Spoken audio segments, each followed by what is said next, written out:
For today's latest update, Kalingap Edu at Viancy matapang nahaharapin ang pagsubok at suliranin.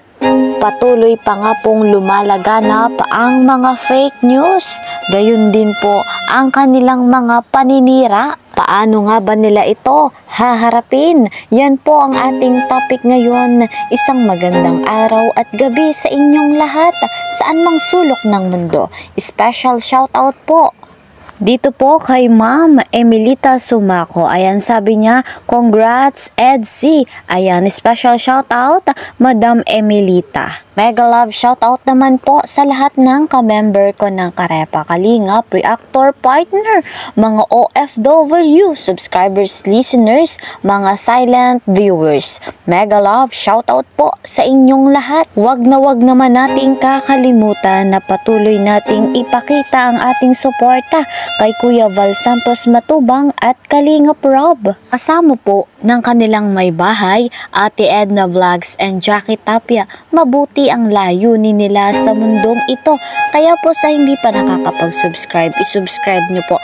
Makikita nyo ang kanilang kabutihang puso. Maraming pabahay, scholarship, financial assistance na naipagkaloob na nila sa mga nangangailangan. Kaya naman po patuloy kong panawagan, patuloy nating panoorin ang kanilang mga vlogs at videos. Ako namang inyong lingkod ay patuloy po na naglalambing. Kalingap Kel, please po subscribe my channel, like and share my videos. At huwag niyong kakalimutan, click the notification bell para po lagi kayong updated sa aking mga videos. Dito na nga tayo mga kalingap sa ating topic, Kalingap Edu at Viancy matapang na haharapin ang pagsubok at suliranin. Sa larangan po ng social media ay talagang lumalaganap ang iba't ibang uri ng pambabash. Meron pong salin-saling kwento hanggang napaiba na po ang katotohanan. Minsan kapag po tayo ay naapektuhan, napupuno rin tayo at syempre kapag napuno, sumasabog. Ngunit sa kabila po ng mga pagsubok at suliranin, ayon nga po kay Kalingap Edu, mananatili silang matatag. Matapang nilang haharapin ni Bibi Viancy kahit sino pa yan.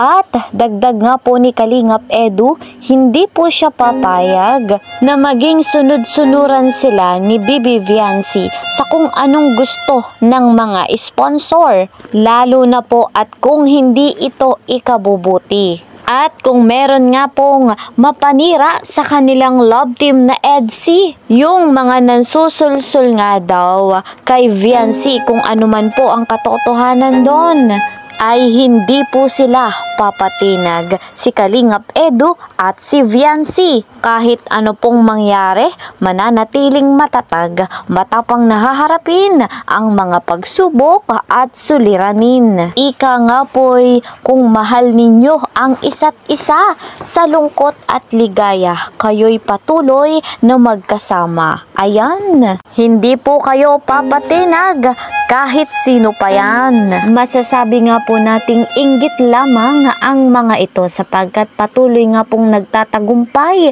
ang love team na EDC. Batid nga po natin na maraming blessing ang dumadating sa love team na ito. Kaya naman kahit anong mangyari, tayong mga supporters, patuloy nating susuportahan at aalalayan ang love team na ito. Mananatili pong matatag, EDC Forever Love. Yan guys, hanggang dito na lamang po muna ang ating update. See you po sa next video. Ingat po kayo palagi. Bye-bye!